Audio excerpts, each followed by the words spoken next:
leur faire une petite surprise. Even a well-lit place can hide salvation.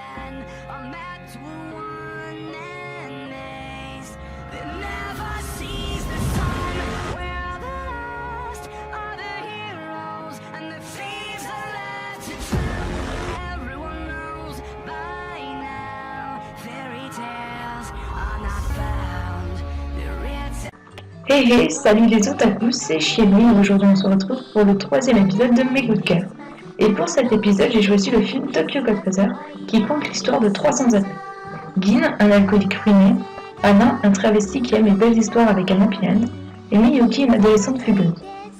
On les retrouve le soir de Noël cherchant un cadeau dans des sacs poubelles. Ils vont alors faire la découverte d'un bébé abandonné. Gin n'en veut pas alors que Anna va tout faire pour s'en occuper et retrouver la famille de ce bébé. Ils vont alors enquêter sur une clé découverte avec le bébé, ce qui va les amener dans une aventure carambolesque et pleine de surprises. Tout au long du film, la société japonaise, les expatriés, les sans-abri et la vie de famille seront des thèmes présents et qui formeront le discours et la morale de ce film.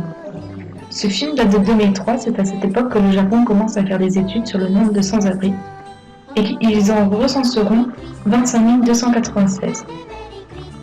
Gin reflète le sans-abri qui, après une chute sociale et une perte de repères familiales, a quitté et a tout abandonné pour vivre au jour le jour. Miyuki, quant à elle, a fugué par refus de l'autorité de son père, et Anna a quitté le cabaret de sa mère par honte après un accident où Anna aurait frappé un client. Il est vrai que je n'ai pas grand-chose à dire sur ce film, mais il est tout de même assez intéressant et j'ai aimé passer 1h30 à le regarder. Donc si un jour vous ne savez pas quoi faire, regardez-le.